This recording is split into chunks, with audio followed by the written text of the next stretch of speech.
So once you left, how did you leave? They wouldn't let me leave. They just, I mean, they just kept saying no, no, no, no, no, no, no. And so I said, okay, give me my money back.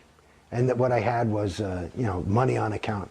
And per their policy, if you ask for your money, that was it. And they did give it back? They gave my wife's money back. They offered to give me my money back. And I'm still in a, they want me to sign a piece of paper that says that I have no further claim against them. And I told them I can't do that because I feel I do. And I just said, you know, I mean, I don't have the time or the money to get into a legal battle. Even like, let's say $1 million they probably owe me conservatively. And in this country, you could do pain and suffering. Maybe I could get a couple extra bucks. I just don't... It's tough to litigate Scientology. Yeah, but I'm not going to sign some paper that says I don't, you know, I just couldn't. It's just my own integrity. I couldn't, you know, I couldn't say that. So what's happened since you left Scientology? I know I was talking to your wife a little bit earlier, and she was talking about how, you know, the friends cut off from her who, you know, those who were still in Scientology? Yeah, well, you know, I mean, Jesus, I got a little son, too. And he was in a little Scientology school. And he was 4 at the time. And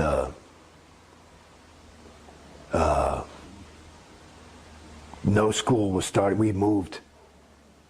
So we're in the process of moving. So it was pretty, and moving to a big, we moved to this big property out here. It's a big different thing, and it's a long way away.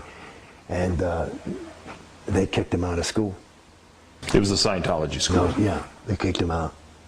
So he had nothing to do, and it fucked him up. Because he had, you know, why can't I see my friends? And that was all his friends. And, you know, and this was a time when, you know, Mom and Dad were really busy. I'm working. We've got a little tiny infant at the time. And we're moving to an enormous thing. And plus, this whole place you're in was under construction. There was a period we were in one of those Airstream type of things, you know, and nothing for him to do. And that was, so that was one. So yeah. Our friends, I mean, I knew I could see I was pulling away. So I'm kind of an antisocial personality anyway, so I don't really hang around people, you know. But my wife, you know, with the kids and stuff, she, I remember there's a girl, a wonderful girl, Kelly Daniels, terrific chick, and she found out. You know, some ethics person told her, and she just was inconsolable. You know, so I know there are a lot of broken hearts on the other side. And now there's not. I saw some fucking kid like that I hardly know. You know, I do voiceovers too. So I went to a voiceover, and there was some kid from Scientology. And like usually if I'd see him at a voiceover, I'd be, hey, Jason, you know. And he went, you know, and I just said, you fucking punk. That's all I said to him. It's just like, you see that's it in a nutshell. You know, both of them are alive. The Jason, because we're Scientologists, and because you're out. And so when you look at the thing about, it's really, really, the data shows from the fact, like Tory's husband left her. These people, their families are just, there's the proof. There's the proof. You're incapable of being a good friend if you're a Scientologist. Because you're a Scientologist. And Jason Beghe, the Scientologist, is willing to lose David. Is willing to sacrifice certainly the quality of my relationship with Mom and Dad and brothers and sisters. And God knows who else that I could have made friends with that weren't Scientologists. Because whatever, maybe they just didn't understand or whatever. And my whole fucking the most important thing in my life, for me, again, going back to who I was as a kid, was a guy who was interested in people. And I wasn't like judging people, like, I was just willing to be them. And maybe that's why I became an actor. And I grew up in New York. And I was like, this is people, people, people. Every day growing up, I would meet somebody. You're on the subway. And now, you know, people go to the Home Depot with me, and we go and I hang and we talk and we do a thing, and that's who I am. And to some degree, you're not able to communicate because you can't, you've got a bubble around yourself. It's this thing, and there's another way that part of the thing that made it a little bit easier for me to get out of Scientology than other people was that I would always look at the religion side. And it's like, because again, I was always interested in religion. And when they get exclusive, you gotta wonder, you know, in other words, you know, I don't have anything against anybody's religion. It's fine. But, you know, the evangelicals are the only ones going to heaven. And the Muslims are the only one going to Allah or whatever. And the Scientologists are the only people who know. I go, well, I don't think so. It doesn't make sense to me.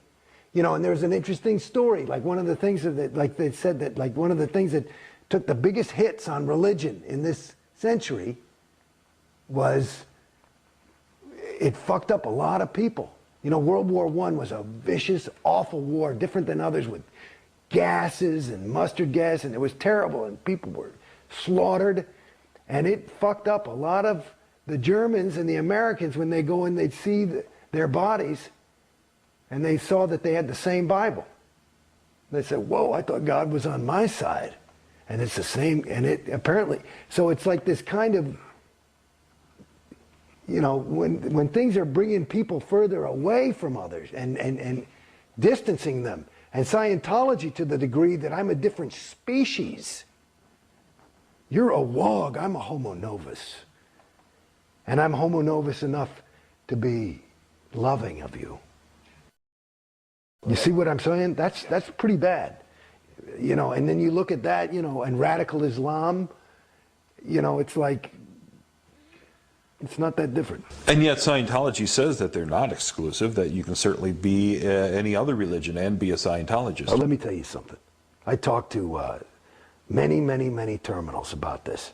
Because after a certain point, when I'm down on the fucking bottom, after going through this, and I've never complained about money, and I'm not rich, but I never complained about it.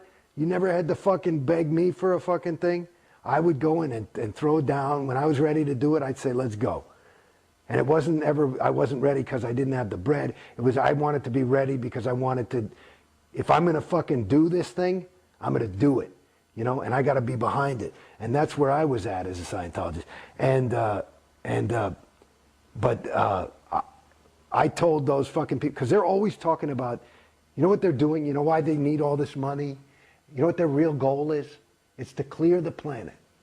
To clear the planet. And you know what the good news is? We only have to clear about 3/4 of it, and just the fact of our being so theta, the other quarter will just clear instantly, and the SPs will crumble. And you saw the little wicked witch when she got water thrown on her because you made about, that's what'll happen to the fucking SP. But I said to them, I said, because now after a while you start feeling like a fucking, hey man, this ain't like a little mistake. That cost me 50 G's. You know, and you start doing that a couple of thousand fucking times. You say, hey, I'm getting pissed. You know, that's a lot of money. Okay? And you start getting into that. And they talking about all this thing. And I say, where's the money going? Nobody ever fucking gives you an answer. And they, you know, we're trying to clear the planet. I said, babies, I want to tell you something. I got news for you. There's no fucking way. You can't fucking clear Beverly Hills with these prices. There's no fucking way. It's physically impossible. Like they say Obama, Clinton can't reach the number. There's no way. There's not enough money. It can't be done. So that's a lie. They're not trying to clear any fucking planet. And if they are, they're going to have to bring the fucking money. The price is going to have to go so fucking down. I said, I'll wait then. I'll wait. I'll do it next lifetime when it's $250 to go clear, because I can wait another 40 years. You know, and it'll save me $1 million, and I'd rather my fucking kid go to private school.